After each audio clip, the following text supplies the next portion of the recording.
Bagian 20. Dan senja berpulang. Dan ayah Majnun, si tua Sayyid, apakah yang telah terjadi kepadanya selama ini? Usia dan kesedihan telah membuat punggungnya bungkuk dan mengubah warna rambutnya menjadi putih. Ia bagikan Nabi Yakub yang telah kehilangan putra kesayangannya Yusuf. Namun keadaannya jauh lebih buruk. Yakub masih memiliki beberapa putra lainnya yang dapat menghiburnya saat ia sedih. Namun ayah Majnun hanya memiliki seorang putra, dan dengan demikian ia ditakdirkan untuk menderita sendirian. Ia dapat melihat takdirnya dengan jelas, lebih gelap daripada kegelapan malam, sebuah malam tanpa akhir. Dan hari-harinya sama gelapnya dengan malam-malamnya. Ia biasanya duduk di sudut tendanya, menanti adanya pertanda yang akan mengumumkan kedatangannya ke tempat peristirahatan terakhir. Ia tahu bahwa sinyal itu akan datang tak lama lagi, karena ia telah melewati 3 papan penunjuk, yaitu papan penunjuk jalan penderitaan,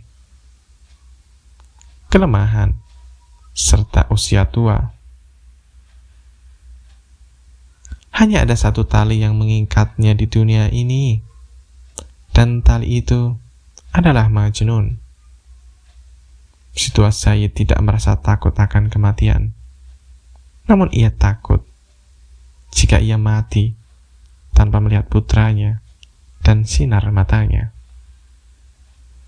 Hanya sekali saja sebelum ia pergi, hanya sedikit yang dapat ditinggalkannya.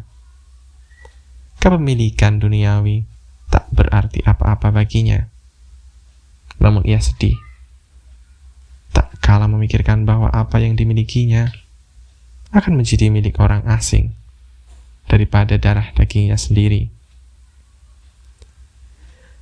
Akhirnya ia memutuskan untuk mencari Majnun dan berbicara kepadanya untuk terakhir kalinya. Mungkin saja ia dapat membuat putranya mengerti.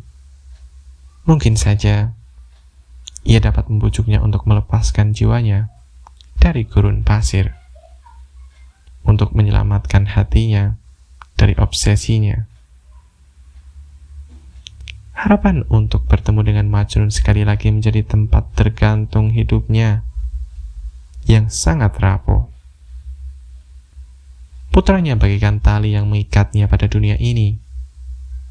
Dan begitulah, dengan tongkat di tangan dan didampingi 2 pria muda dari sukunya,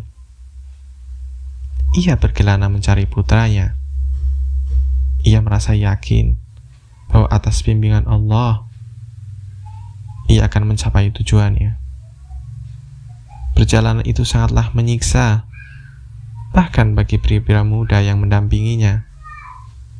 Mereka menyeberangi dataran luas yang terbakar oleh panasnya sinar matahari. Mereka melewati pegunungan terisolir yang puncaknya berapi.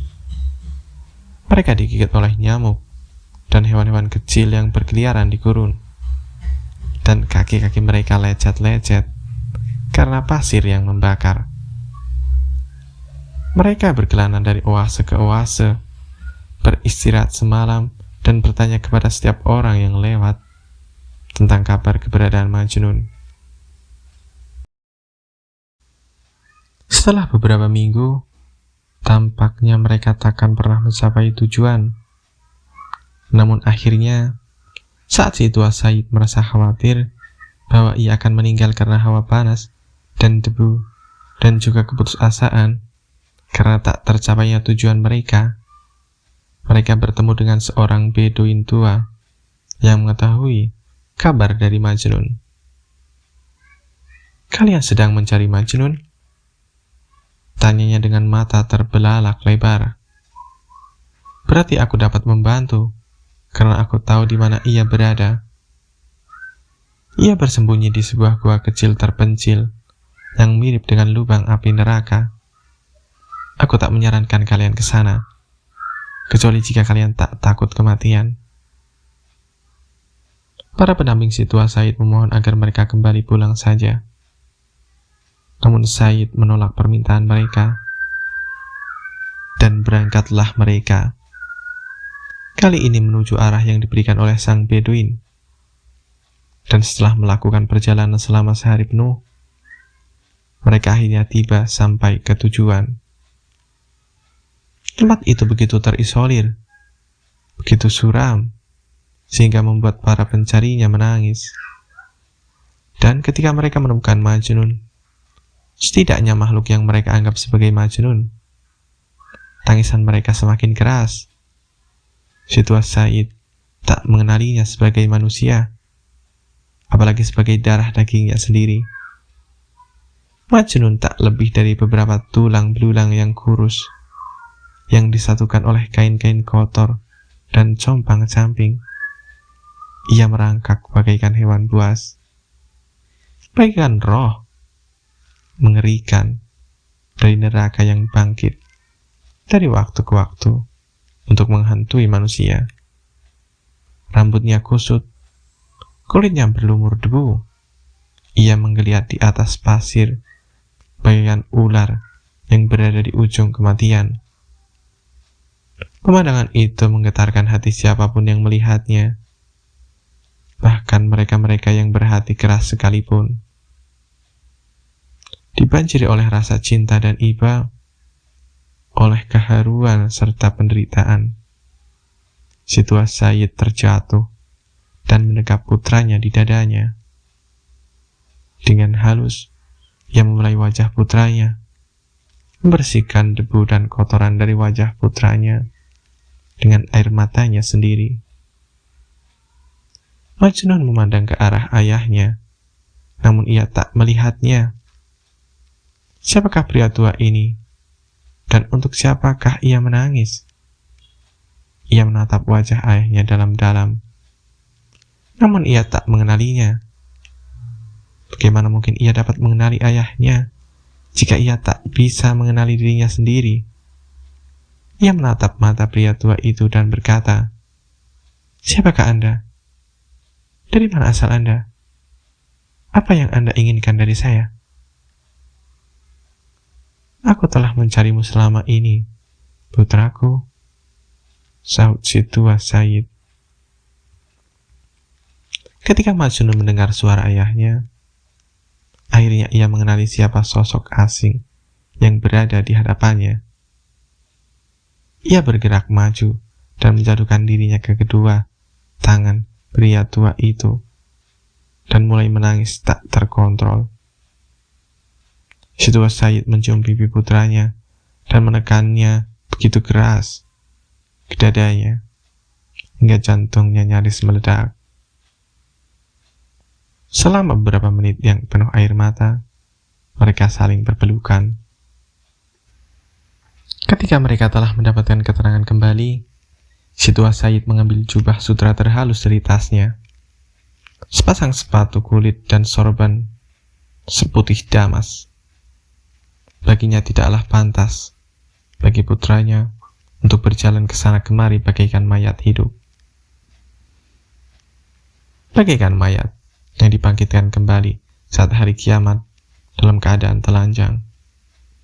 Ia jelas harus melakukan sesuatu. Majnun sama sekali tak peduli dengan pakaiannya. Namun demi kehormatan ayahnya, ia mengenakan pakaian tersebut. Lalu si tua Said mendudukkan putranya dan mulai berbicara dengannya dengan tegas, namun halus. "Putraku tersayang," katanya, "tempat apa yang kau jadikan sebagai tempat tinggalmu ini? Apakah kau benar-benar telah memilih neraka ini sebagai tempat persembunyianmu? Beginikah cara meminta sang takdir untuk menghabisimu? Untuk menyerahkan tubuhmu kepada hewan buas saat kau telah mati, sehingga mereka dapat memilih-milih tulang belulangmu dan juga menikmati dagingmu? Kumohon kepadamu, Ayo keluar dari tempat ini selagi masih ada waktu. Bahkan anjing-anjing kota pun memiliki kehidupan yang lebih baik darimu. Kau telah datang dari jauh hanya untuk mendapatkan sesuatu yang sangat kecil. Benarkah demikian? Percayalah, tindakanmu melarikan diri takkan menyelesaikan apapun. Teruslah berlari hingga hari kau mati dan aku tetap takkan menemukan apapun. Apa gunanya semua penderitaan ini? Apa gunanya? Takkan membantu siapapun, bukan? Apakah kau benar-benar ingin menghancurkan dirimu? Kau harus mencoba untuk mengatasi rasa sakitmu. Jika tidak, ia akan menghabisimu.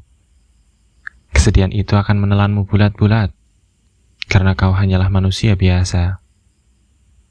Sudah terlalu lama kau memberontak. Cukup sudah semuanya.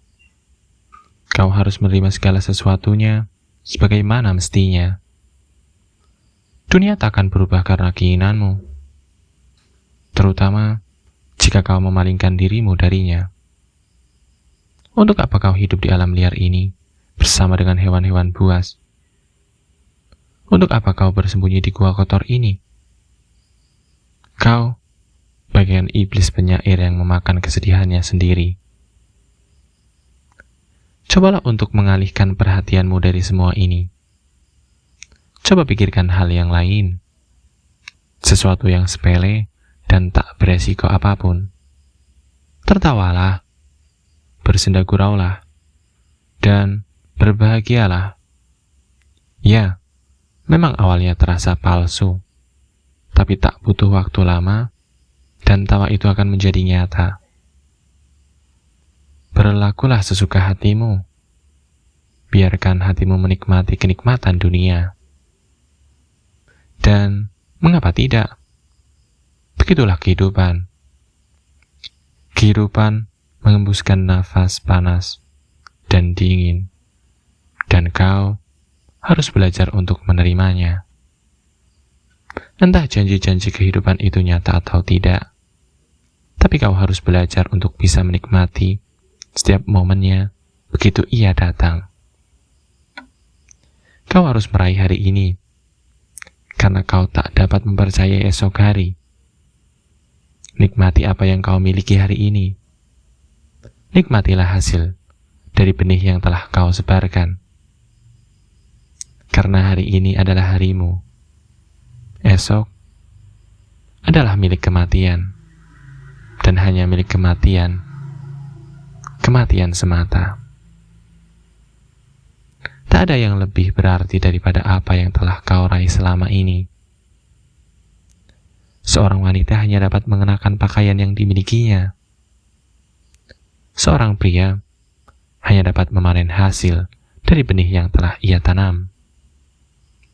Jika kau berharap untuk meraih kebaikan dalam hidupmu, kau harus memulainya dari hari ini. Kau harus memperlakukan hidup seolah hari ini adalah hari pertamamu, sekaligus hari terakhirmu. Berlakulah seolah kematian sedang mengetuk pintumu saat ini. Dan jika memang kematian itu tiba, kau takkan merasa takut lagi. Karena hanya mereka-mereka yang telah mati sebelum mereka benar-benar matilah, yang berharap dapat melarikan diri dari kematian. Pria tua itu menghapus air mata yang menetes di pipi putranya dan melanjutkan. Segala kesedihan pasti akan hilang pada akhirnya. Akhirilah kesedihanmu sekarang juga. Ikutlah pulang denganku. Apakah kau hantu atau iblis? Ataukah kau manusia? Jika kau merasa dirimu manusia, maka kau harus hidup selayaknya manusia. Wahai putraku, jadilah teman hidupku sekali lagi, untuk hidupku yang tinggal sejengkal lagi. hari-hariku akan segera usai.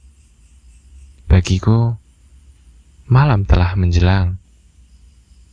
Jika kau tak ikut denganku hari ini, maka esok hari kau takkan berjumpa lagi denganku.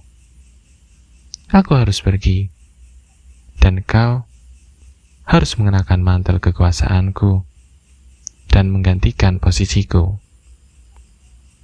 Tak lama lagi, kesengsaraanku akan berakhir, dan aku akan mendapatkan kedamaian, jika Allah mengizinkan. Matahari dalam hidupku tenggelam dengan begitu cepatnya, ditutupi oleh debu-debu di hari yang teramat panjang. Kegelapan ini menjadi pertanda angin malam sedang menanti saatnya untuk membawa jiwaku pergi. Ayolah putraku, selagi kita punya waktu untuk saling berbagi, ikutlah denganku dan gantikan posisiku, karena tempat itu hanya layak menjadi milikmu. Awalnya, Majnun menuruti keinginan ayahnya. Selama beberapa hari, ia beristirahat, makan, dan minum. Ia mengenakan pakaian yang layak seperti orang-orang lainnya. Ia meninggalkan ode serta sonetanya, dan ia mendengarkan ucapan-ucapan ayahnya tentang begitu dekatnya mereka untuk kembali ke peradaban dengan penuh perhatian. Namun semuanya hanyalah kebohongan sedari awal hingga akhir. Majnun sangat ingin membahagiakan ayahnya, sehingga ia bersedia melakukan apa saja. Namun pada akhirnya, rasa malu karena kebohongannya membanjirinya. Ia menatap ayahnya dan berkata, "Ayah adalah hembusan nafas yang memberikan kehidupan pada jiwaku, dan masih terus memberikan kehidupan kepadaku. Aku adalah pelayan ayah, siap untuk mematuhi setiap perintah ayah. Namun hanya ada satu hal yang tak dapat kulakukan. Aku tak dapat mengubah apa yang telah digariskan oleh takdir. Ayahku tersayang, ayah bagaikan mata uang yang dicetak dengan tinta kebijaksanaan, sementara mata uangku dicetak oleh tinta cinta. Bahasa ayah adalah bahasa yang penuh logika, sementara bahasaku adalah ceracau seorang pria gila karena hasrat. Begitulah adanya, dan hal itu tak dapat diubah. Tak dapatkah ayah melihat bahwa aku telah melupakan masa laluku? Halaman demi halaman kenanganku telah kosong. Kata demi kata yang telah tertera sudah dihapuskan. Aku bukan lagi aku yang dulu. Jika ayah memintaku untuk bercerita tentang apa yang telah terjadi, aku tak bisa menceritakannya, karena aku sudah tak ingat lagi. Yang ku tahu hanyalah bahwa ayah adalah ayahku, dan aku adalah putra ayah. Aku bahkan tak ingat nama ayah. Kata-katanya memudar, dan untuk beberapa saat, ia hilang dalam pikirannya. Kini, untuk pertama kali dalam hidupnya, ia paham betul apa yang telah digariskan takdir kepadanya. Ia melanjutkan, "Memang benar, ayahku tersayang. Ayah adalah sosok asing bagiku. Tapi jangan bersedih atau terkejut dengan kenyataan ini. Karena bagi diriku sendiri, aku adalah sosok asing. Aku tak lagi mengenal diriku. Aku terus bertanya kepada diriku sendiri, siapa kau? Siapa namamu?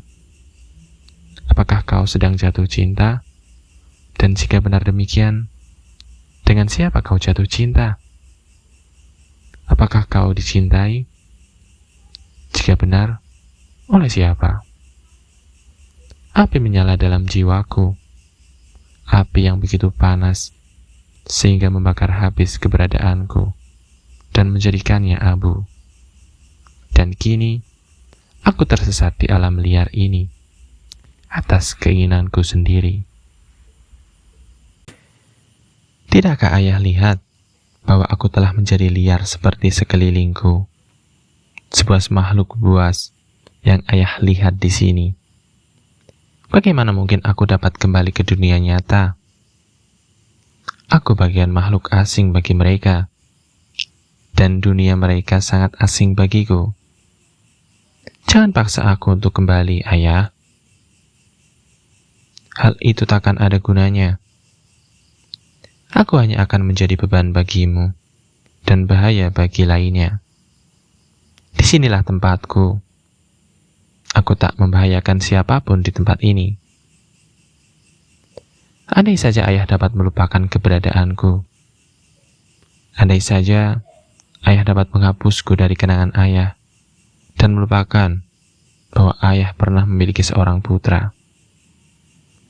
Andai saja ayah bisa menguburku di sini dan berpikir, di sini terbaring seorang pria bodoh yang malang, si pemabuk yang dirasuki oleh iblis, yang telah mendapatkan benih yang telah disemainya dan menerima apa yang pantas diterimanya. Ayah tersayang, ayah berkata bahwa matahari ayah akan terbenam dan ayah akan segera pergi. Dan karena itulah ayah datang untuk mengajakku kembali. Tapi matahariku juga akan segera terbenam, karena aku telah dibawa menuju kematian, dan kenyataan itu sudah tak dapat ditawar-tawar lagi. Bahkan bisa dikatakan, jika kematian itu berada dalam diriku sendiri, memakanku dari dalam. Jika segalanya sudah terlambat, maka sudah terlambat bagi kita berdua. Siapa yang tahu, mungkin kepergianku justru mendahului ayah. Bagian dalamku telah mati, dan aku telah membunuh ayah dengan kesedihan. Jadi jangan biarkan yang mati mengisi yang mati. Melalui kata-kata itu, si tua Said memahami dengan jelas bahwa Majnun bukan lagi miliknya. Si bodoh yang gila ini adalah tawanan yang terperangkap dalam benteng cinta yang gelap. Begitu kuat ikatannya sehingga tak ada yang dapat membebaskannya.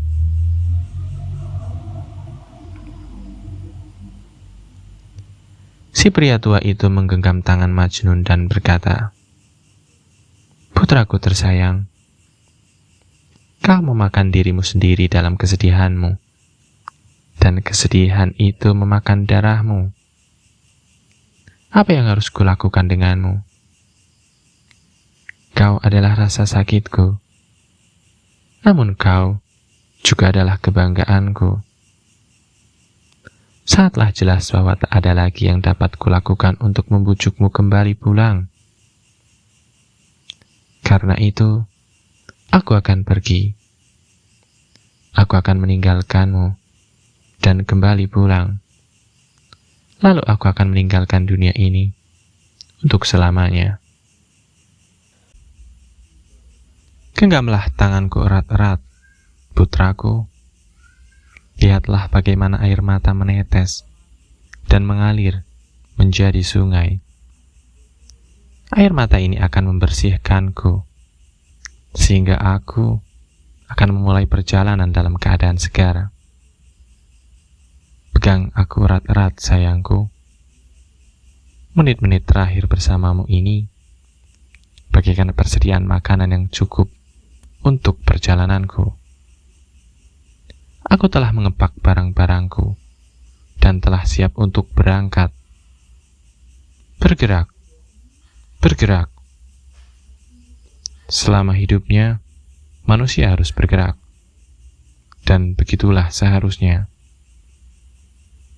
Selamat tinggal, Putraku, takkan pernah lagi mataku melihatmu di dunia ini. Selamat tinggal. Kapal yang menungguku telah bersiap-siap untuk berlayar dan takkan pernah kembali lagi. Sungguh aneh. Aku merasa bahwa jiwaku telah terbebas. Selamat tinggal, putraku tercinta. Takkan pernah lagi kita bertemu di dunia ini. Majnun memperhatikan begitu Said dan dua teman seperjalanan yang bergerak melintasi pasir. Ia tahu bahwa ayahnya telah berbicara dengan jujur, bahwa mereka takkan pernah bertemu lagi. Setidaknya bukan di dunia ini. Benar adanya. 2 hari setelah tiba di kediamannya, pria tua itu meninggal dunia. Jiwa serta rohnya akhirnya terbebas. Setiap jiwa bagaikan kilatan cahaya, tercipta untuk bersinar sesaat, sebelum akhirnya menghilang untuk selamanya. Dalam alam semesta ini, segala sesuatunya ditakdirkan untuk mati.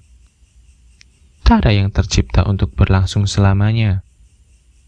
Namun jika kau mati sebelum kau benar-benar mati, kau akan menerima penyelamatan tertinggi dari kehidupan abadi.